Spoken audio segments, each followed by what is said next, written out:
વલસાડમાં વહેલી સવારે આંખોમાં અચાનક બળતરાથી લોકો પરેશાન થયા।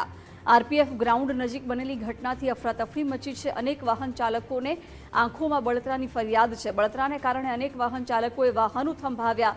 હવામાં કેમિકલ ગળતર થયાનો સ્થાનિકોનો સંદેહ। ઘટનાનું સચોટ કારણ હજુ સુધી અસ્પષ્ટ છે। સમગ્ર મામલે તપાસ કરવાની માંગ ઉઠી છે। વિગતો સાથે સંવાદદાતા પ્રિયાંક જોડાઈ ગયા છે। પ્રિયાંક, વલસાડમાં વહેલી સવારે જ લોકોમાં અચાનક જ આંખોમાં બળતરા થઈ રહી હતી, શું વિગતો છે? જી જીજ્ઞાસા જણાવી દો કે વહેલી સવારના આરપીએફ ગ્રાઉન્ડ પાસેથી લોકો જ્યારે પસાર થઈ રહ્યા હતા તે સમયે તેમની આંખોમાં અચાનક જ બળતરા થવાનું કારણ આવ્યું હતું સામે। જે નિર્ણય લઈને વાહન ચાલકોએ વાહનો થંભાવી દીધા હતા અને ત્યાંથી આંખોની અંદરમાં પાણી નાખીને તેઓ ઠંડક પહોંચાડી રહ્યા હતા।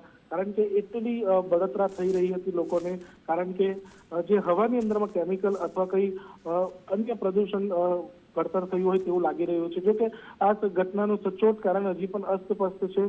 સમગ્ર ઘટનાની અંદરમાં તપાસ થાય તેવી લોકોની માંગ ઉઠી રહી છે। જી પ્રિયાંક, આભાર જાણકારી માટે।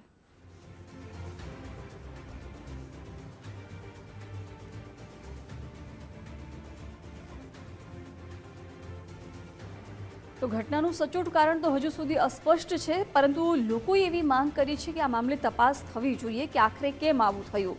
વહેલી સવારે આંખોમાં અચાનક જ બળતરાથી લોકો પરેશાન થઈ ઉઠ્યા હતા, પોતાના વાહનો થંભાવી દીધા હતા।